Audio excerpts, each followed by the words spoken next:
every single day. So as the primary revenue producing entity for the county, I think we can all agree that we could probably use more of the right kind of business revenue to do the things we'd like to get done here in Jasper County.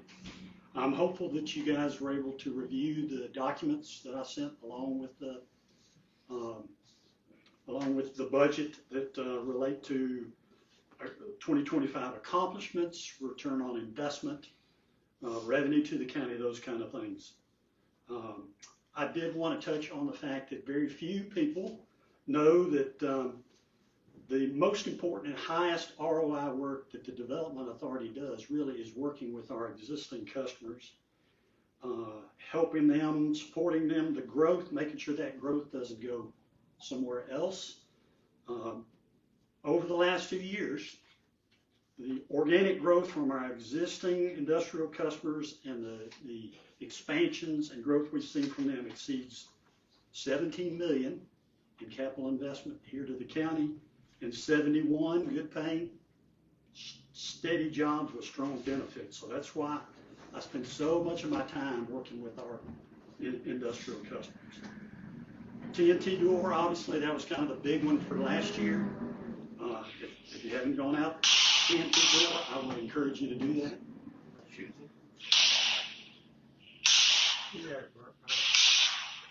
good, Commissioner Alexander?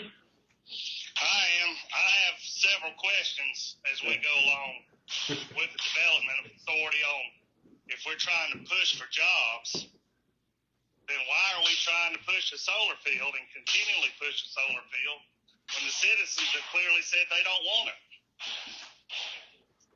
Well, Rob, it's revenue and jobs. In the long run, if you go about and figure out what they're going to pay in taxes, the revenue over 30 years is not worth the ground pollution and water pollution that comes from it. Well, I'll have to disagree with you there, Rob, because ground pollution and water pollution really isn't an issue with solar farms. Really? That is the truth. I'll give you a little background I have. My brother was in that for 20 years.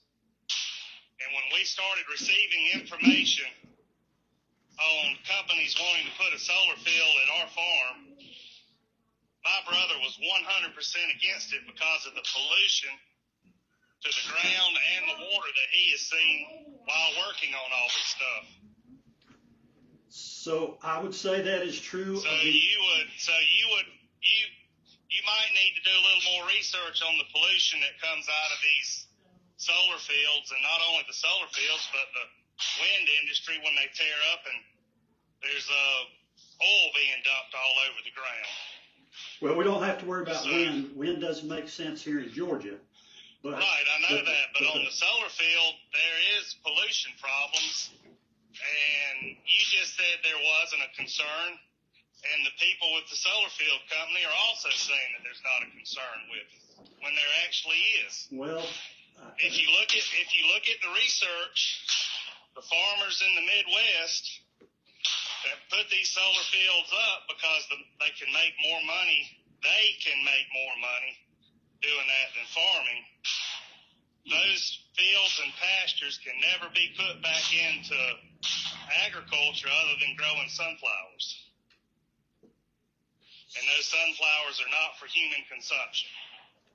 So when you're talking about thin film solar panels, I would agree with you. In the last 15 years, it's the silicone-based solar panels that get used, and those don't break down. Their silicon is sand. So essentially, even if you had like a hailstorm busted up some solar panels, all you're talking about, if there's any leaching into the ground, it would be silicon-based. So that's perfectly safe for groundwater, storm water, any of those kind of things. So we'll have to agree to disagree, I guess. Well, okay. I mean, I guess we can do that. I will say. And how much property does does the development authority still have that can be developed? The development authority does not have any property to its name. Well, I say, we own in title, but the development authority does not have any property that Okay, I'll reword my question then. What else can the development authority develop like the old GP plant?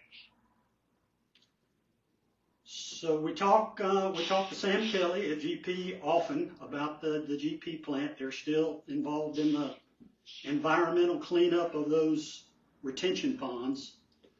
Obviously, Rob, that's one of the, if not the best industrial sites in Jasper County.